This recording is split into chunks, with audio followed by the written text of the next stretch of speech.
Yo, man. Yo, what's up? Can you hear me? Yeah, I can. All So, right. where you been? What's up, man? Where you been all Uh, these years? oh man, man, I've been formulating. I like to work in the shadows behind the scene. Mm. Entrepreneur. I've been working on something I'm launching later on this year with my co-partner who lives in Nashville. Um, I've been writing music, releasing music, been songwriting for some big artists. I'm a part of this Bad Kids writing camp. Um, been doing a lot. I had a daughter. She's 3 months. Um, Congratulations on that. yeah, man. Thank you. Married. Life is good. Life is good as it should be. Started off with Deuce, which is why we're doing this Oh, yeah. in the industry. And shoot, when was it? 2012, maybe 2011. So that was awesome. So I've been just grinding. Oh, Giving yeah. what God blesses me with and just making it work. Yeah, good thing you reminded me about 2011. I've looked Yeah, up on internet. It says that you joined the Nine Lives crew in 2012, right? yeah, But 2012. Yeah, but you also been on Let's Get It Crackin' music video, which is year yeah, late before. yeah. I was in Let's Get It Cracking. I'm not sure how authentic those numbers are Mm. online because anybody can put them. But Exactly. 2011, 2010, I met Aron actually at the Celebrity Center. That's how we met. And When? What year? oh man, maybe 2010, Wow. 2011. Um, it was after the success of his first band, Hollywood Undead. Oh, yeah. I know Aron's side. I talked to J Dog in Australia when I was on tour with Falling in Reverse, and we had a understanding. I know their side, but that's their business. I only know what I lived with Aron, Mm. writing and touring with them and doing that for a couple of years. That's what I know. I know he's kind of been absent for a little while, and I wanted to do this interview um, because I saw the one you put out with Aron 2 or 3 weeks ago now. Yeah. Yeah, I saw that, and it's kind of taken back how he said he's just an internet artist because Just Undead. I don't know if he's, huh? Just Undead. Yeah, like I don't know if he's doing that as a marketing ploy because he's very inspirational. Like I wouldn't be where I am if it wasn't for Deuce. Yeah, so I was saying I saw that interview and basically I wanted to you hit me up and asked me if I would do an interview and what I've been up to. And Deuce is much more than just an internet artist. Like he inspired everybody. He was one of the people that he blew up the first off of MySpace with Jimmy Iovine. Yeah. Him and his buddies he grew up with. That's legendary. They were the first internet musical group to go platinum off of MySpace. So he's much more than that. And I was there for that. I can only speak on what I lived with him. I hope he's doing well. I try to reach out to him. Yeah. Yeah. You previously mentioned that it's kind of a marketing strategy. At first, I also thought that maybe he's kind of tries to get attention from the fans, but it's like a bad PR. But I really don't know at this point. Yeah, I mean, I was saying I hope it is a marketing strategy Yeah. because I haven't talked to him honestly in more than 7 years. And when I do reach out, he doesn't hit back to me. And Does he at yeah, least read the messages? I mean, he blocked me on Twitter a few years back. I mean, I had his email. Like, I don't know what's going on with him. I can't speak for him.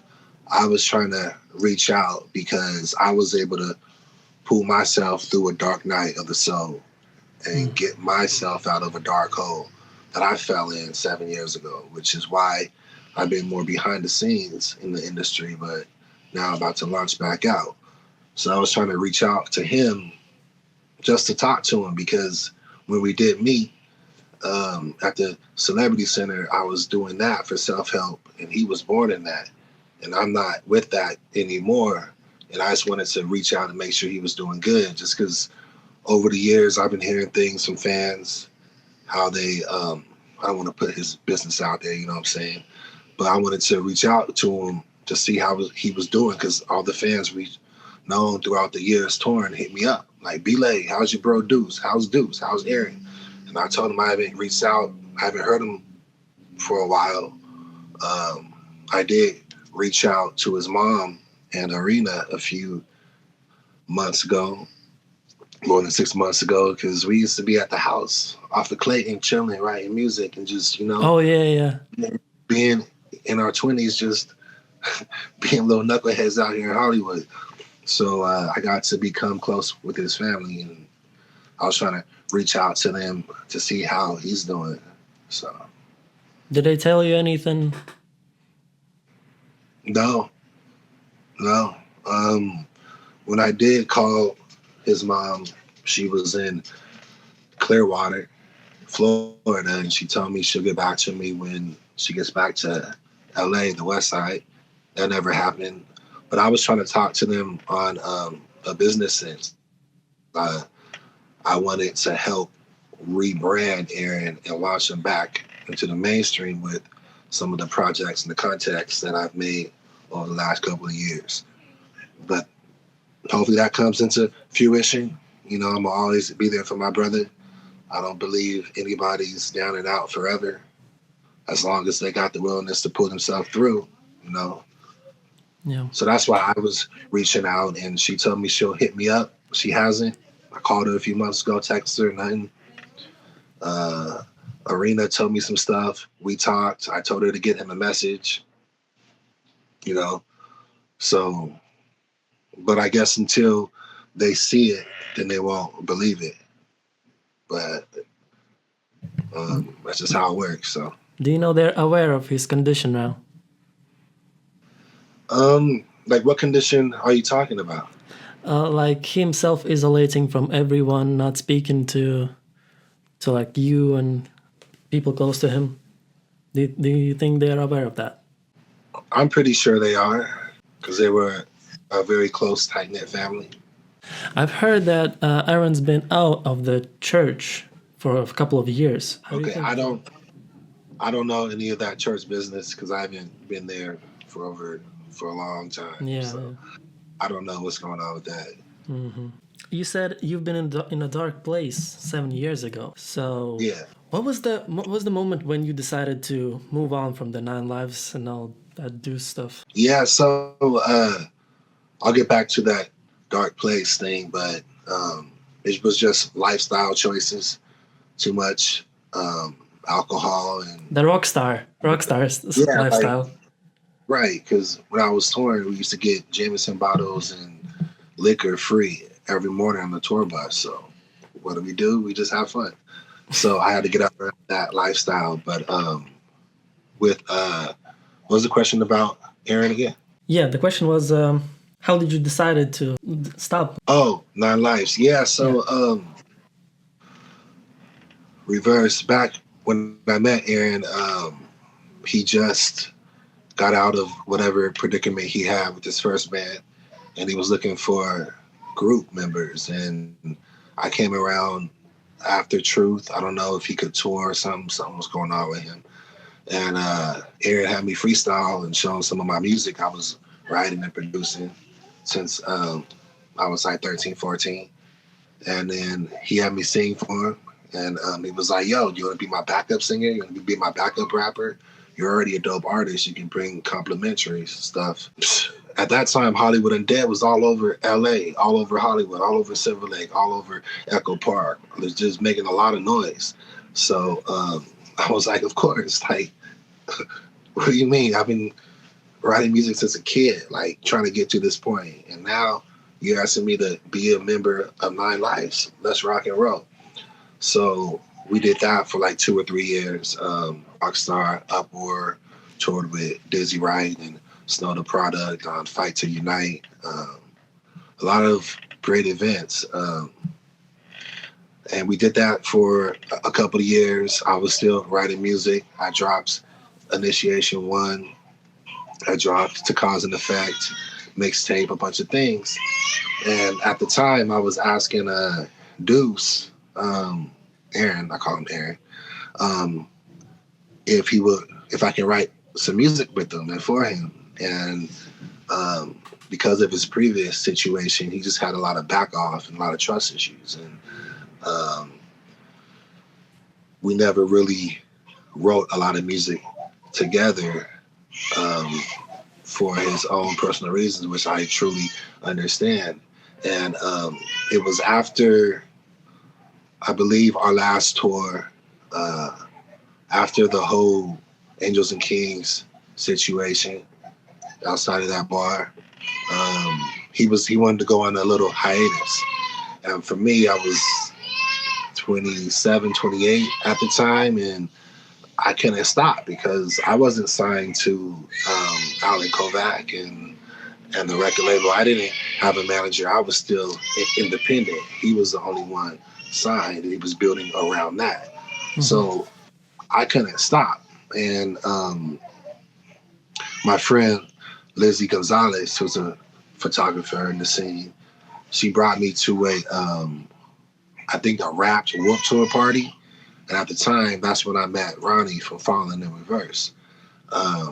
And during that little break, me and Ronnie created a friendship and a little writing patterns because he's been rapping for a while, but he wanted his own little group we were supposed to make that never came out.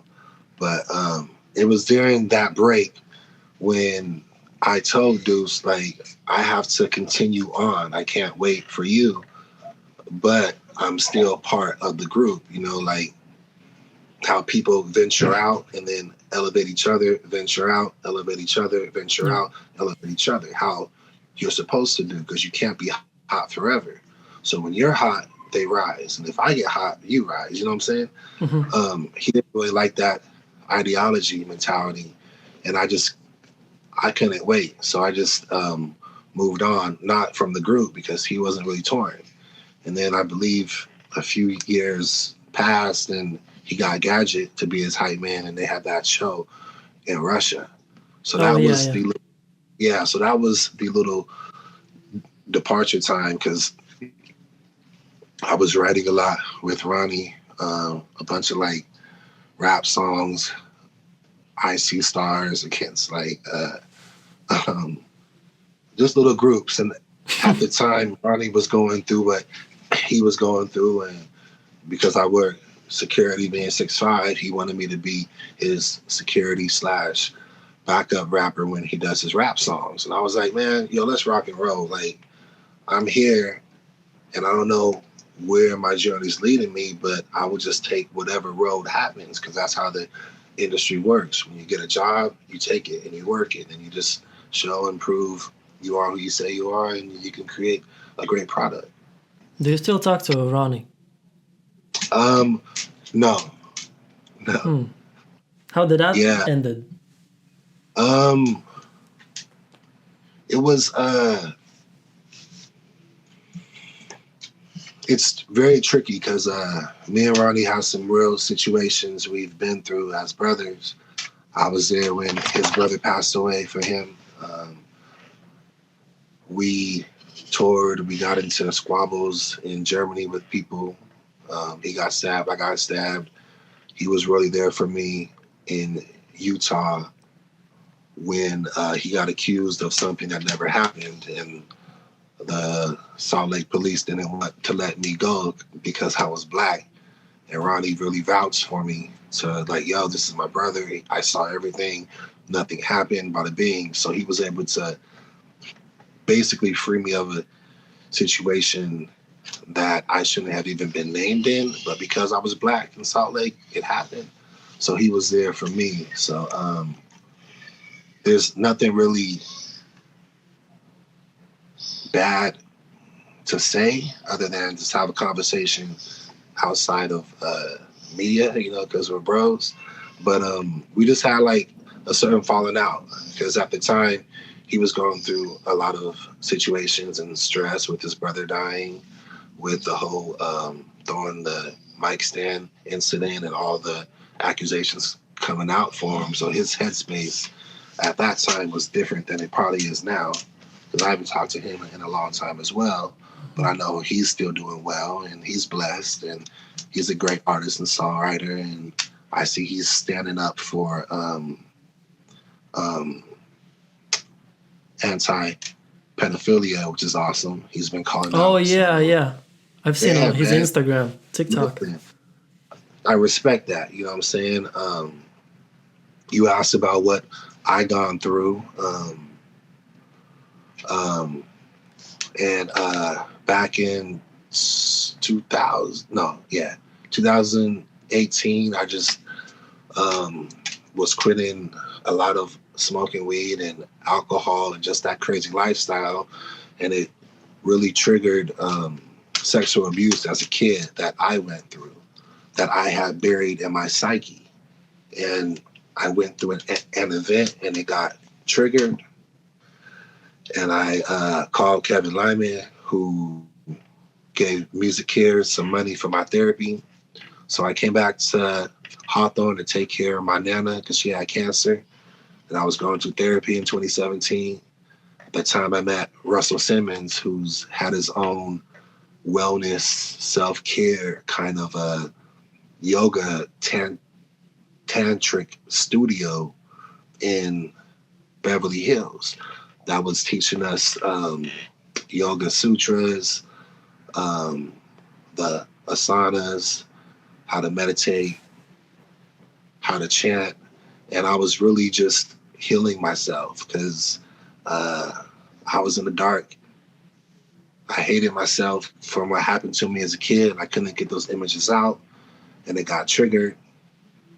And just self-care and self-healing, you know, and really just letting it go and let God guide my life. Because I never knew I would meet Deuce. I never knew I would meet Ronnie. I never knew I would meet Bizzare from D12 and all these people. Bone Thugs and Harmony, I've done shows with Ashanti, all these people in my network I never knew I would meet. And I had to go through my own transformation of self-love and forgiveness and really breaking through these mental barriers that were holding me back. And it's funny, if you go through my previous music, you can hear the pain and hear the stuff I was trying to get out, but I couldn't articulate it.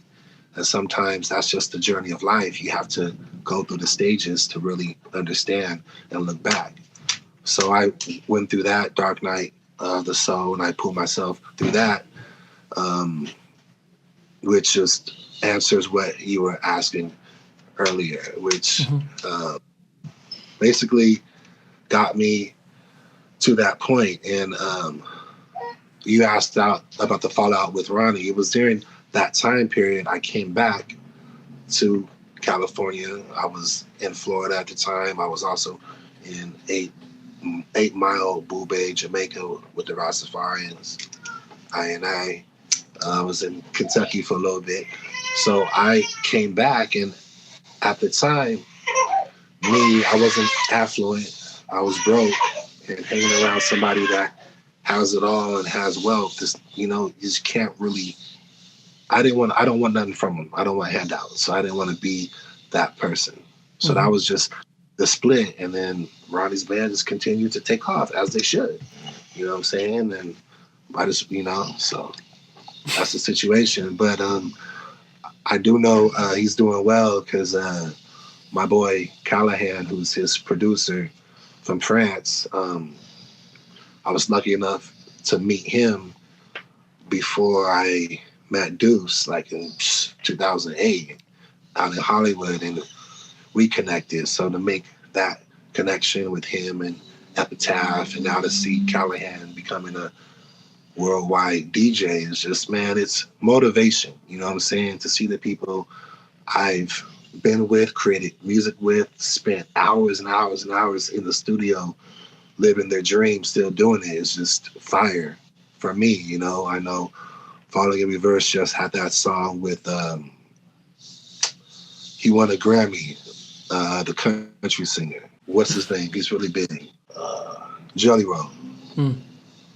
Yeah, so it's cool to like see that and to be there. So I'm in a good place. Do you think at this point you're the best version of yourself? Yes, I am.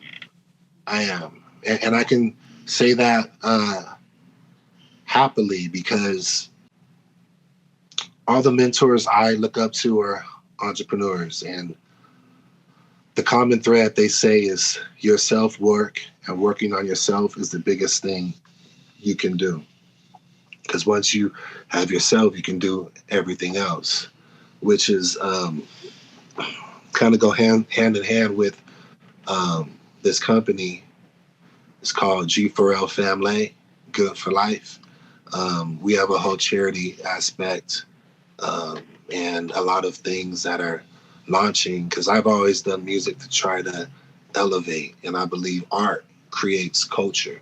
If it wasn't for music or movies or comic books or paintings, there would be no idea for people to think about to see how the world should react. Mm-hmm. So I've always created music subconsciously to try to free myself, to free others, to help them get through what I had to get through through music. And I believe that that's just key. So Yeah, I think it takes a lot of strength to seek for help, to do changes in yourself, because we live in a time where you get shamed. If a man, he goes to therapy, they're like they look at him like he shows weakness. And yeah, yeah. I think that's very good. That's what you do. I appreciate you, bro, but there's a big stigma behind that, which is what I want to help break. Because there's 8 billion people on this planet, and 8 billion people go through situations. Everybody has something they're going through. Some people are better at hiding it, some people mask it. And that's what I did for 33 years, not 33 years, but 27, 26 years until it got triggered and I had to handle it. And that's what I wanted to talk to Aron about, not to discredit his family and what they believe in, but I believe there's alternative methods, especially if he's lashing out, fighting police officers and all this kind of stuff. There's other methods to transmute that energy so you don't lash out on people. And that's one of the things I had to learn. And I was actually one of the blessings over the years is I became like a mentor and a big brother in South Central Watts, where I don't try, but I help the kids and the youth there get their art and create instead of trying to create destruction, create it in music and passion, because 99% of the artists out there aren't authentic. They create fairy tale stories. And that's what people don't realize is none of these people are who they say they are. They are the people that they portray to be.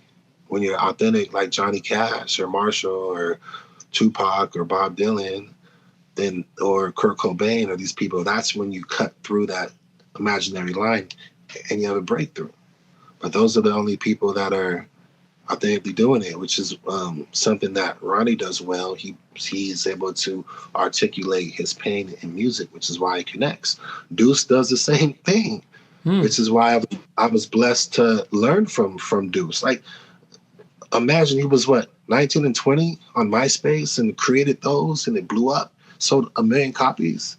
That doesn't just happen. So I don't know. Like, I hope the fans or he can see this and reach out to me eventually, bro, because I don't want to have another 5-10 years go by and something happens to you. Like, we can't live forever. We're gonna leave this earth sometime, and you were really instrumental in my development as a songwriter, as a friend, just as a confidant. Well, I did write him today that I'm gonna do a podcast, and he said, "Oh yeah, that's cool," but he didn't really take it seriously. Unfortunately, he said something like, "Oh yeah, tell him that Jimmy Yuma dissed me" or something like that. Yeah, I So, don't know what's going on with that because they were best friends growing up too. So you said some of the public on Reddit has some questions. yeah. So, speaking of music, what advice would you give for new artists? What advice would I give to new artists? Yeah. Can't do it for nobody but yourself. You know, we each have unique individual stories. And when you're able to trust yourself and know yourself and find yourself and speak from your voice, that's when it really connects to others. And never give up, never stop, because I started this more than 15 years ago. In the place I'm at now, there are people 9, 10 years ago. Oh, b.LaY, I remember you. Bada bing, bada boom. And we're reconnecting on new stuff. So you never know what's going to happen, what's going to hit. As long as you're authentic and you're able to create in a level where necessarily nowadays doesn't have to be the best quality because you can record on your phone and create hits. As long as you're able to communicate your idea so people can understand it, you'll be good. But don't follow trends. Try to find your own voice, because when you find your own voice, it will translate. Like, people still love my music from 10 years ago. Like, oh, I've never heard anything like this, but you sound the same. Your voice is the same. And I was like, I didn't know it would happen that way. It's just how being lucky, you know? Yeah. Yeah. How would you react to the criticism, hate? How they should react to it? Should they ignore it? It's hard to ignore it, but you have to realize the people that receive hate are only the great ones. People who are mediocre don't get that attention. It's true. only when you can be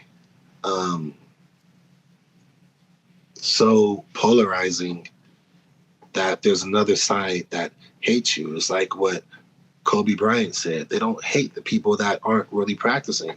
But Kobe was so good, he would practice before practice and after. So people hated him because of his willingness to get to that level. Because we all have everything you need is inside of you, right? And when you're able to embrace everything, especially the pain, which stops a lot of people, because once they hit that pain, they just back up from it because it's hard to break through. Once you break through that pain and that barrier, you're able to translate whatever you want to translate and people can really feel it. There's another question. What exactly is 9 Lives, besides album, obviously? Man, I bet if you ask everybody that either has the tattoo, I still got it. 9 Lives, we were in Texas. It's a whole different thing. I know when I got involved, it was part of Deuce's EP. It was a group, his band. It was Ty on drums, Jimmy Yuma on guitar, me, Arina, and him. And Tiny, who was the bodyguard. I also know that 9 Lives was also a crew, was like True, and I don't want to mispronounce people's names, but you know, like a little street, not like a gang, but like a little street crew. Yeah, like a movement, sort of. Yeah, yes, exactly. And when I was in it, it was basically formulating, you never die. You have 9 lives. Even in this current lifetime, you can think of it as rebranding yourself 9 times. You know, like, this didn't work, try this. This didn't work, try that. This is like a ongoing situation where you always evolve or transform and elevate.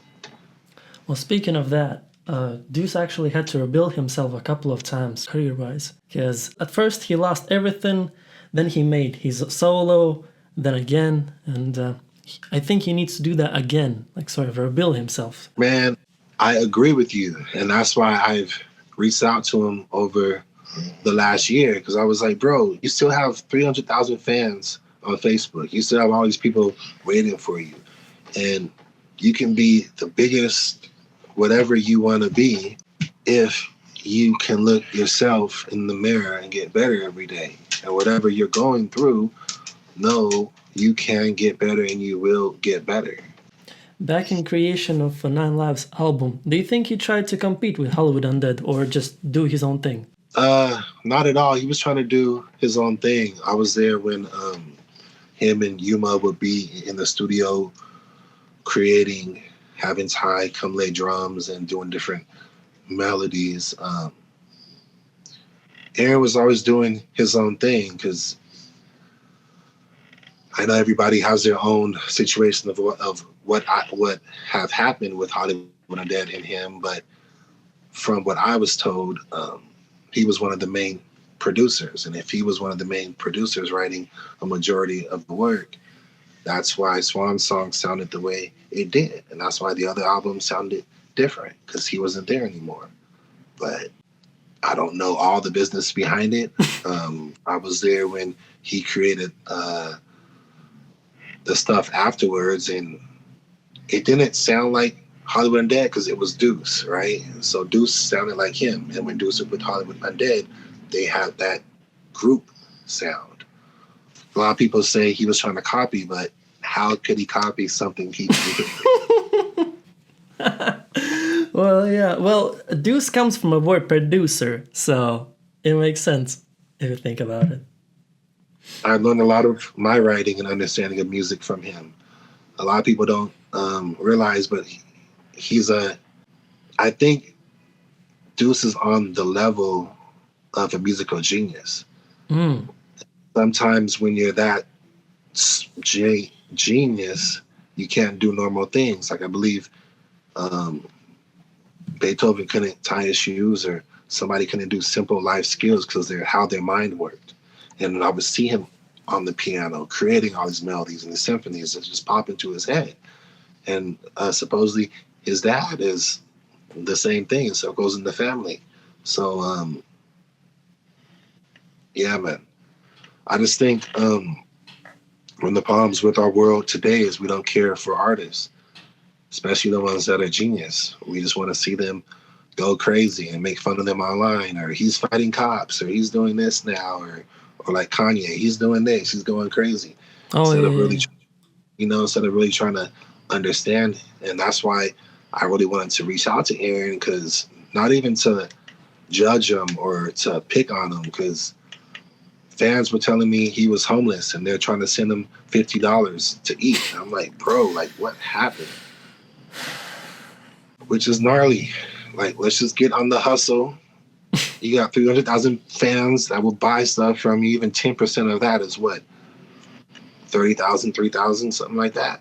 You sell something for $10, 10 times 3,000 is 30,000. Boom. And the thing about today's music, back in the day, you had to sign a label record. Now you can just be independent artist. You can do your own thing. Use a distributor, upload on Spotify. That's it. You don't really need any labels. Yes. Per se. Especially, yeah, when he's a producer, you know. Yes, exactly. For him, no. Like, he doesn't need labels. But I would tell people, especially coming from nowhere, I've been behind the scenes for a couple of years, and everything's independent. There's people behind the scenes pulling strings. It's just, let's keep it a buck. Let's not tell these independent artists you can get there without any help. Because I did that for a long time until I met my business partner 7 years ago. And I'm blessed. I got really, really, really, really lucky. And a lot of these independent artists don't have that same kind of luck.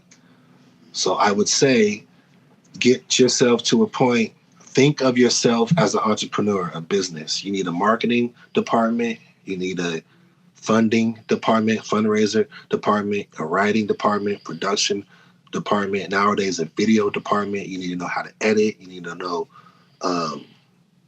moods and colors and schemes and themes around the world, and just watch things to see how the market works. So there's a lot more than just being an independent artist making it. That's why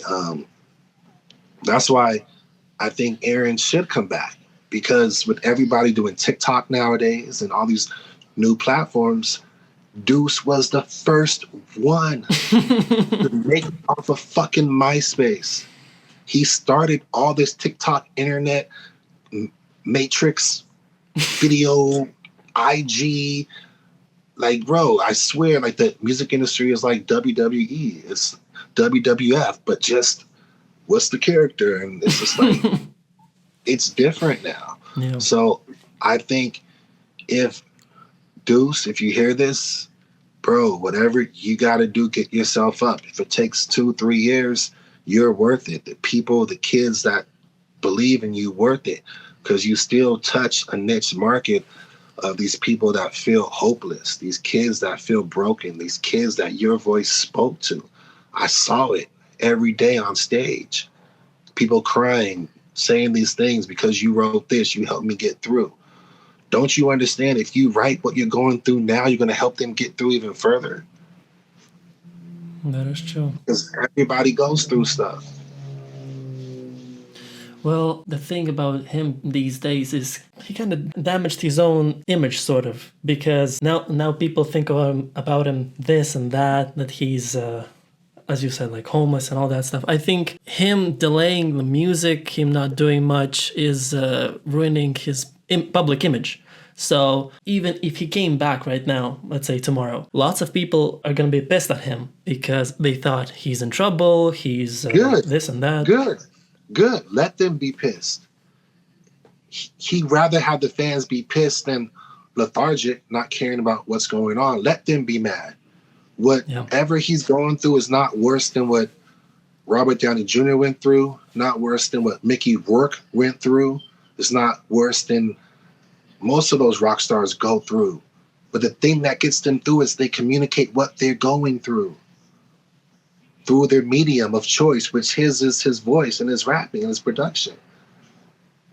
So if anybody, these fans, these people are mad that haven't spent time with him, fuck it, let them be mad.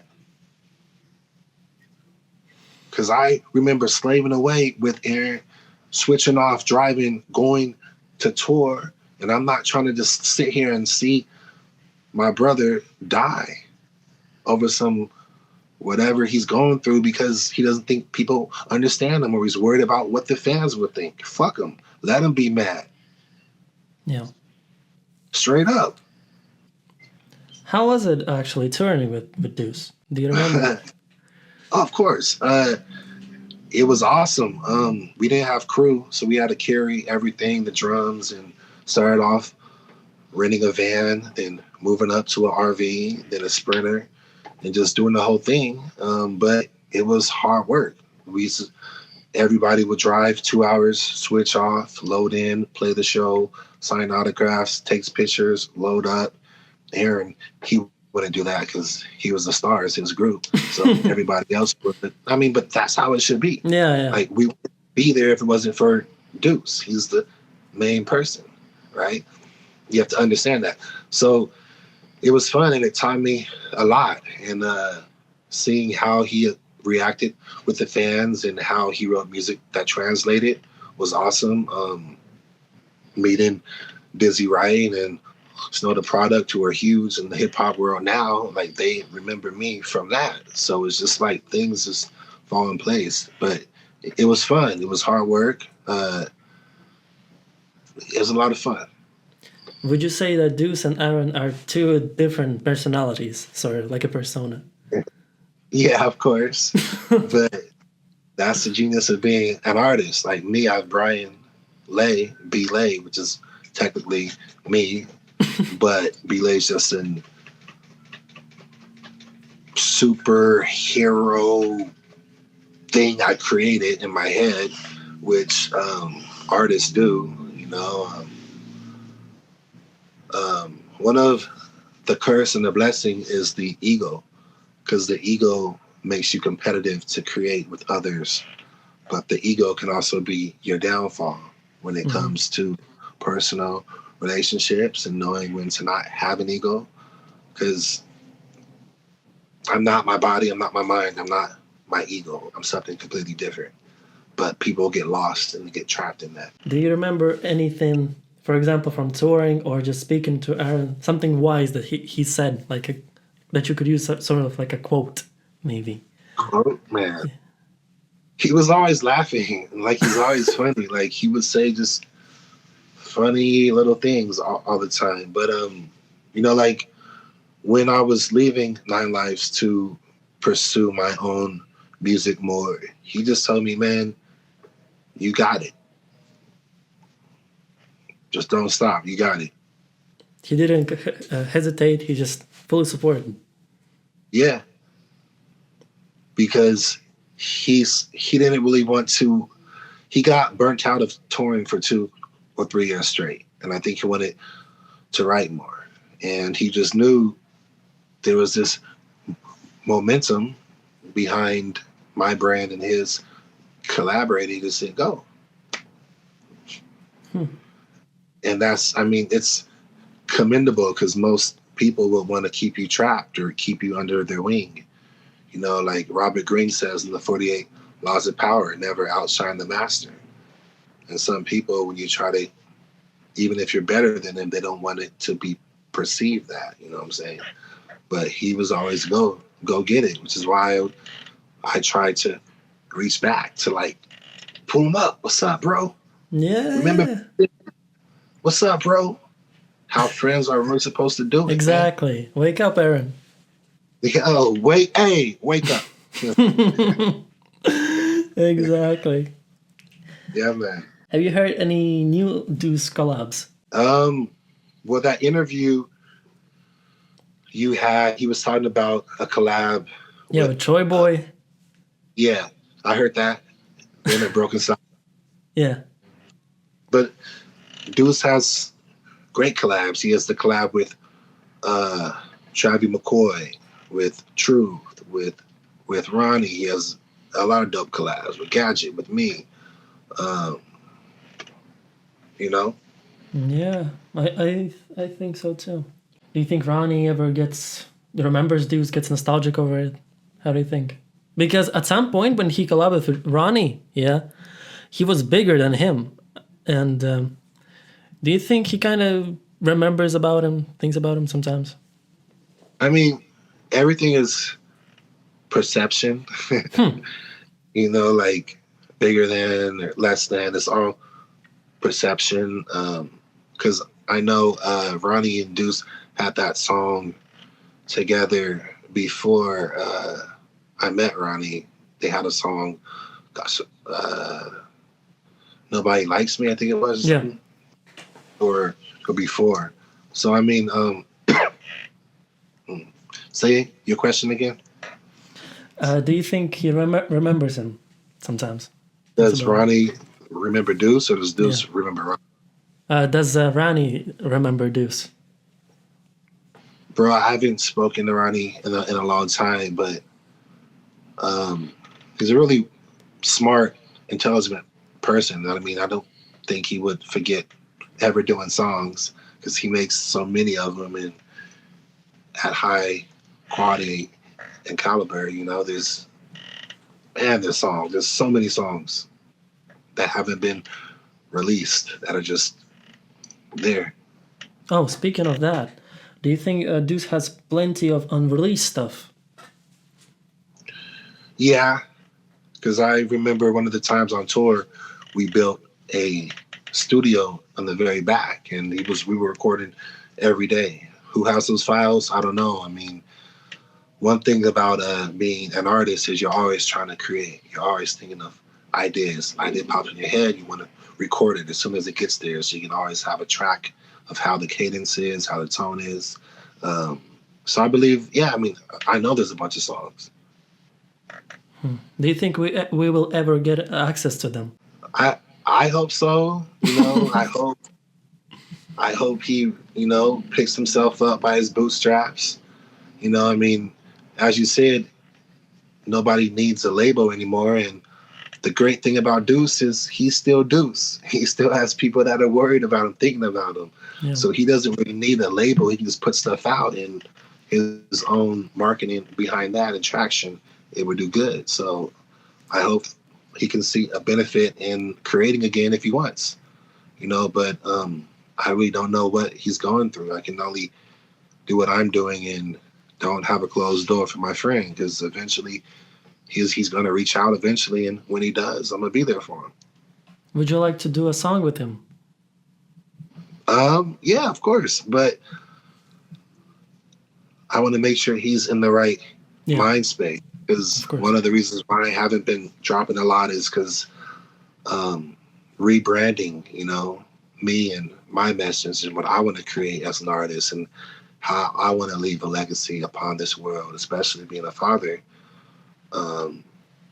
There's certain things as a man I just don't stand for, and I'm not going to create music that's going to create a world that dehumanize women or dehumanize anybody. And I stand on that, especially as a man. I really don't like men that abuse women, beat them, sexual abuse them. I don't like men that abuse boys or sexually or physically. So that's something I've been standing on behind the scenes. And now as my company drops and I launch music and work on these partnerships and all these relationships with other executives I've built upon these years, it's going to be something dope. You mentioned Bizzare previously. Would you like to do a song with him? Who, Bizzare D12? Yeah. Oh, yeah. That's all day. I can text him and then boom. But, I mean, yeah, man, there's a lot of things happening, and yeah. There's a lot of people I would love to work with, and relationships that I've built with some really key players in the hip hop world, because the rock world's different than the hip hop world, which is amazing and cool. And it's great that I have the experience that I do, because a lot of rappers and hip hoppers are going the whole rock wave since Triple X Extension, or all these artists taking that rock image and try to make it. But a lot of them don't live that authentically as an artist in the rock side. So having my background is very rare. Speaking of that time with Deuce, do you have any merchandise, like t-shirts, masks that you wore back in the day? Oh, do I have that now? Or yeah, I have family mask and shirts that I have left, but I'm not really promoting that right now because not launching G4L family worldwide. So things are definitely in motion and happening. One of the blessings I've had, because you asked what I've been up to, back in 2022, I was invited to perform, and we were able to raise $100,000 for the Ukrainians back when Russia was invading them. There was a fundraiser in LA, and because a lot of my music is political and tries to help, I was invited to come perform. So I was able to perform and to help raise money for the Ukrainians, and we raised $100,000. So that's one of the benefits I've been working on that I haven't really talked about publicly, because it's just behind the scenes work. So you just let the music speak itself? Yeah, because I believe with great work, no matter when you hear it, it's going to translate, right? Like if you hear something from the 70s or the 80s that really was authentic, it will cut through time, because time is only a man-made construct anyway. The past, the present, and the future, it just tells you when the sun is moving across Earth and how to tell a difference, So when your music cuts through time and barriers, people can always hear it, which is one of the things people go back and say, oh my God, I heard one of your songs. It's 10 years old. I thought it was brand new. It's amazing. And I was like, because at that time and space, I was really speaking authentically, and I didn't try to fit into what everybody was doing back then, which is that whole T-Pain auto-tune stuff. I wasn't like that. So people are like, damn, your voice sounds the same. And if you hear Tupac, his voice sounds the same. If you hear Eminem, his voice sounds the same. People, you know what I'm saying, Ice Cube, his voice sounds the same. He's not portraying anything.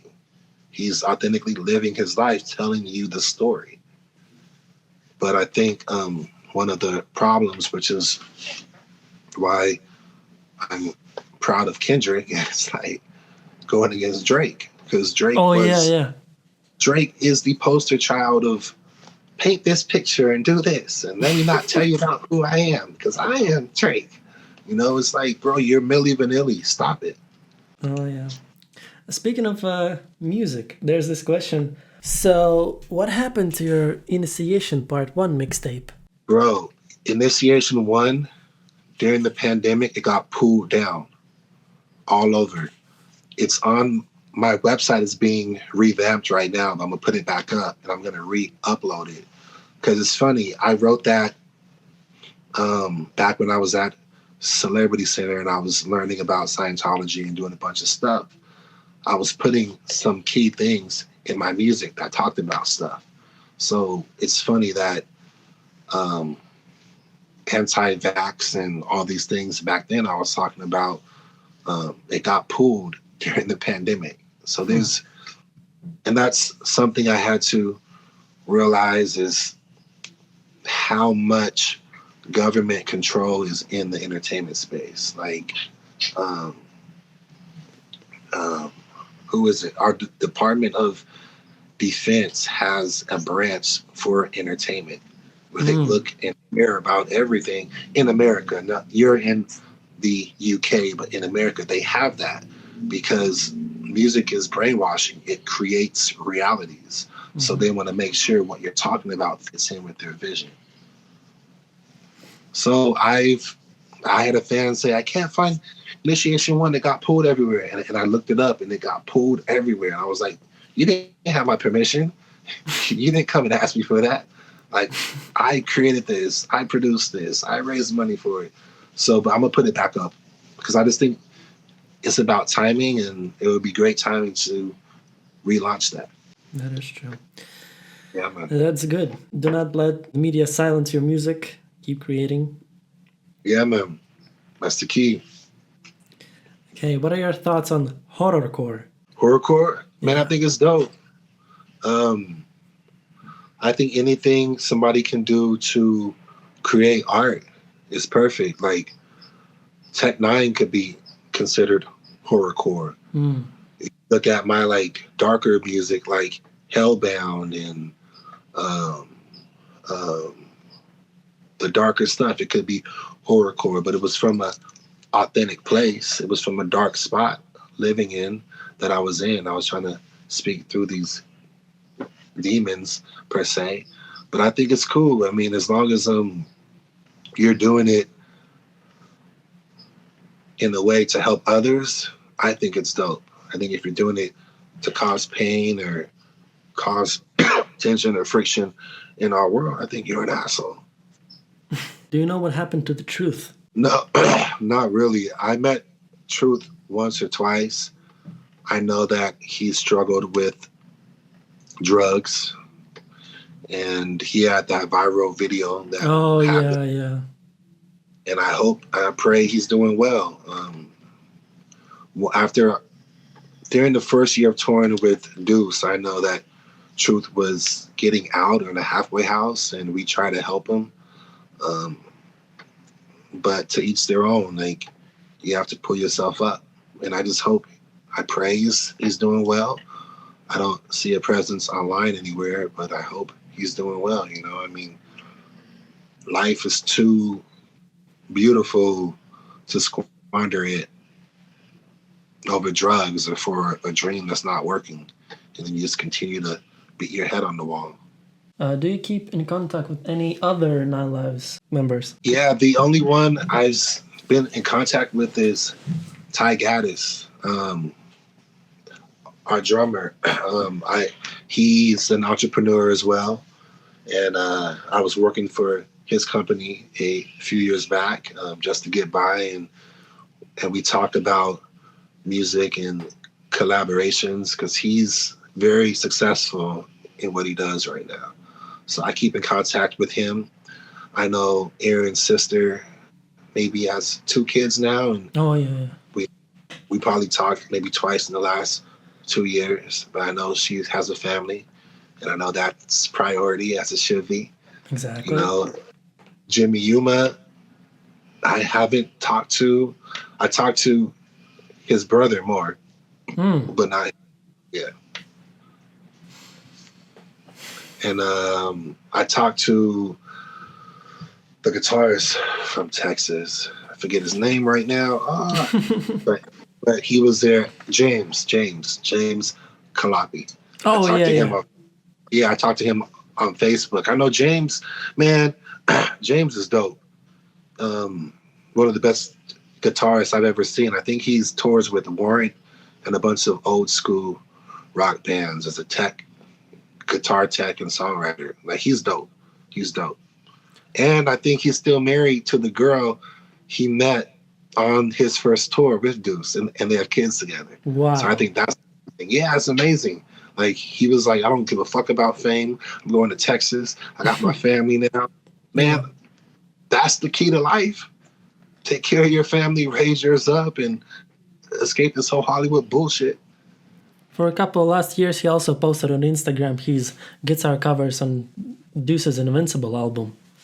So, yeah, facts. Yeah, man. Yeah, they never forget about our Deuce. I mean, and that's what I hope everything and everybody reaching out to him, he realizes how important he is. But he has to do that for himself. He has to believe in himself again. About the masks again. Do you still have the masks from your music videos that you participated with Deuce? I do not. Oh, no. Yes, I know. There were 2 masks that were created for me. I believe they're still in the Valley Van Nuys. They're probably still in storage in a rehearsal space somewhere. Oh, no. What about shirts? Like merchandise from the concerts? Yeah, I still have some Deuce shirts. Okay. Yeah. Do you ever think, man, I should have taken it with me? The mask.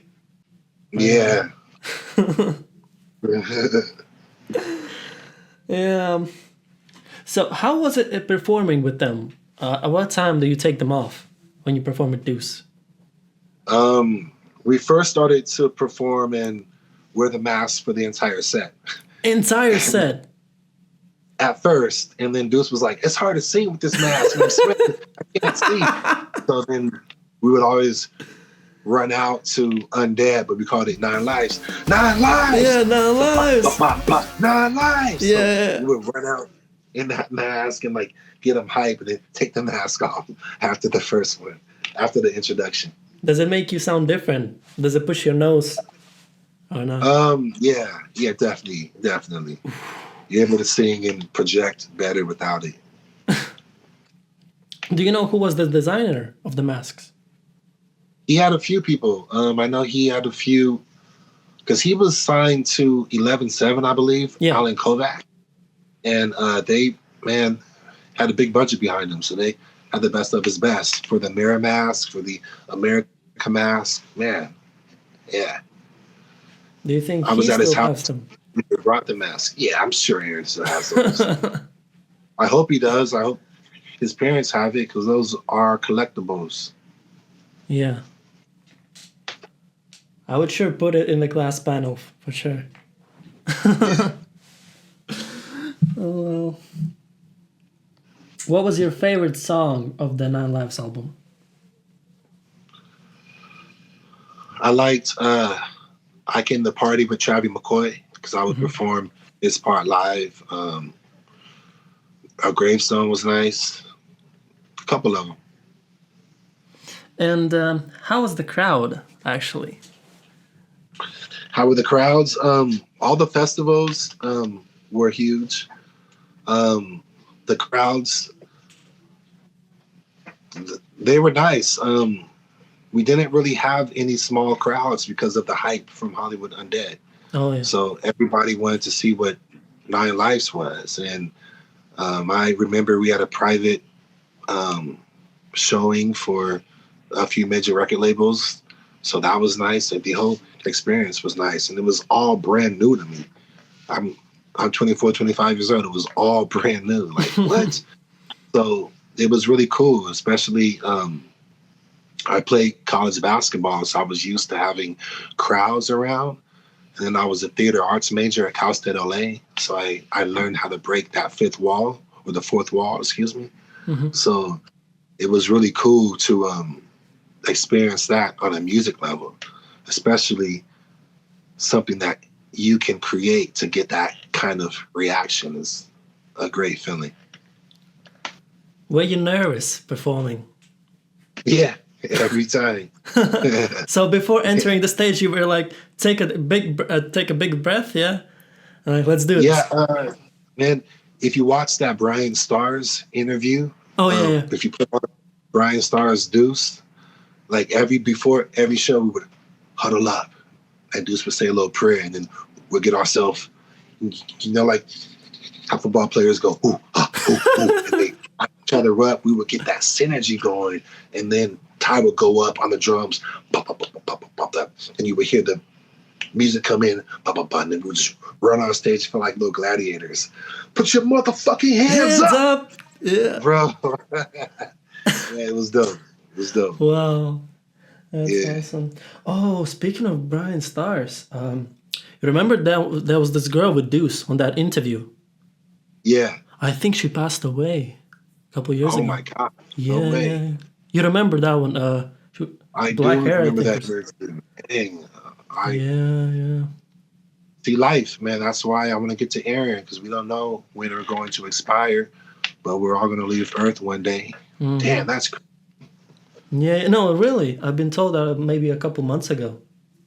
Yeah, dang. That's gnarly. I wanted to ask, do you have any unreleased stuff with Deuce? Footages, like on your phone, maybe? Songs or images, you said? Like videos, images, songs. Unreleased. Yeah. I have stuff on the computer back here. On the connection. Yeah. Wow.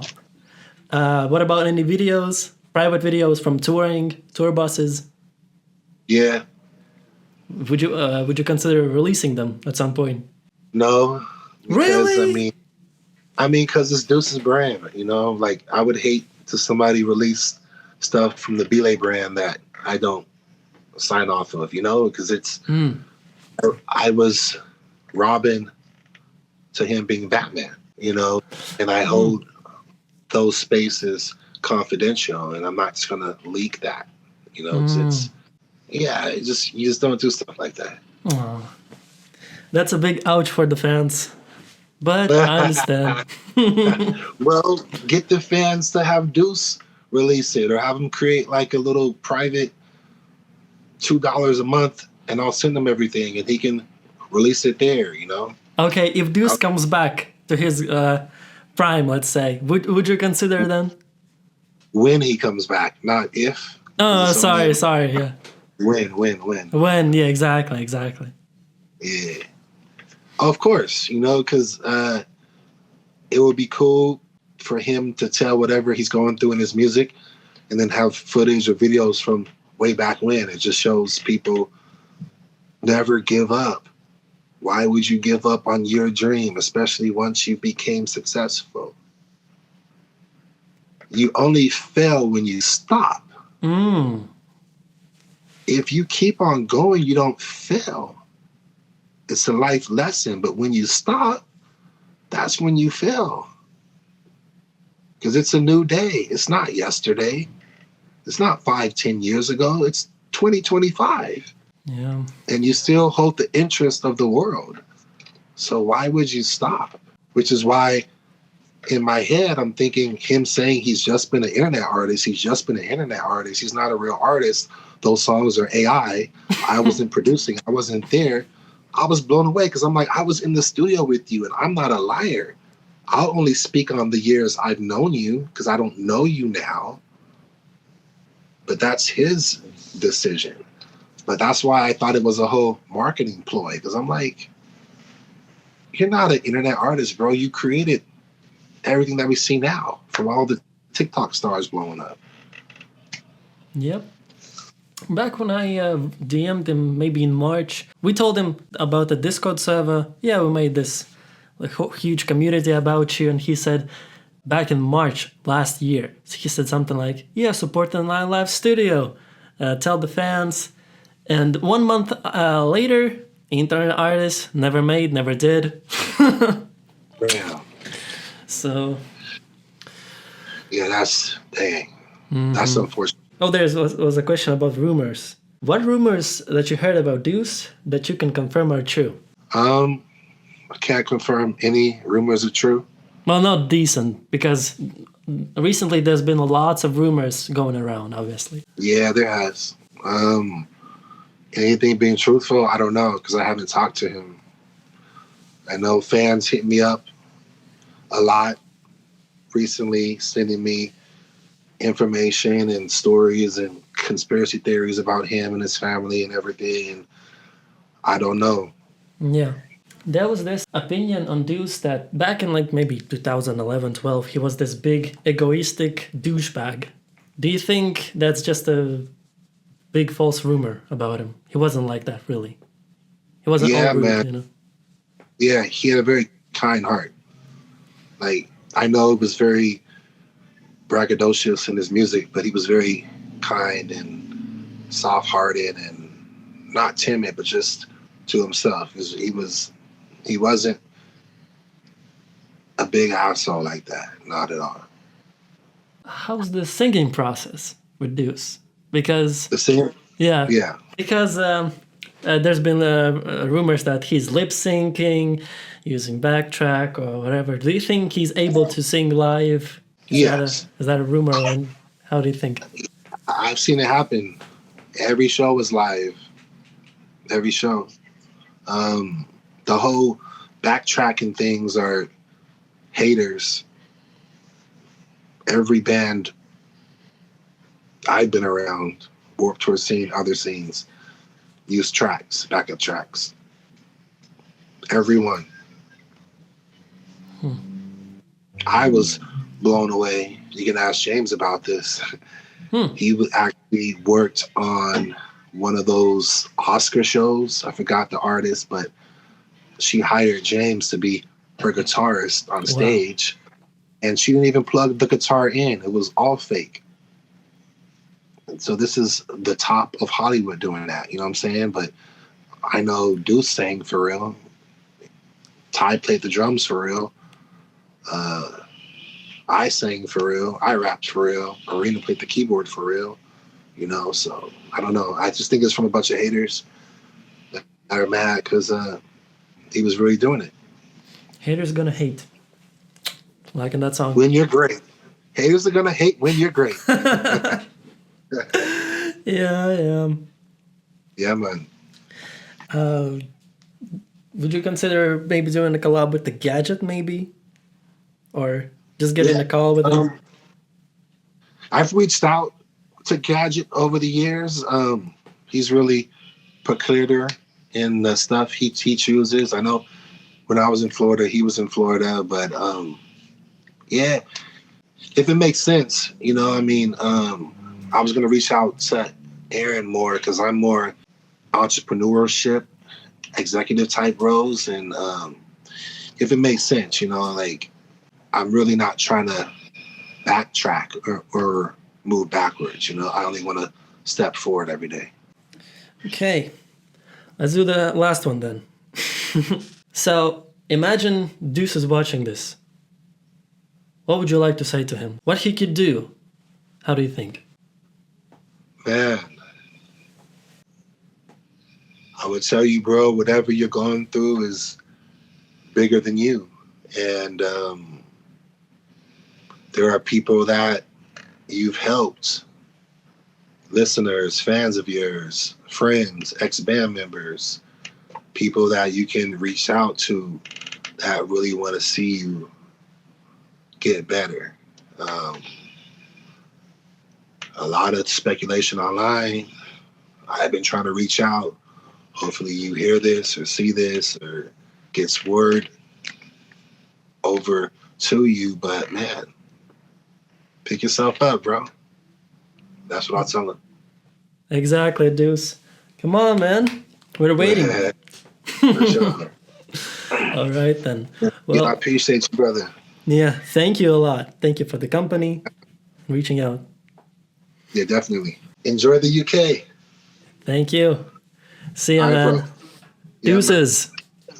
Deuces.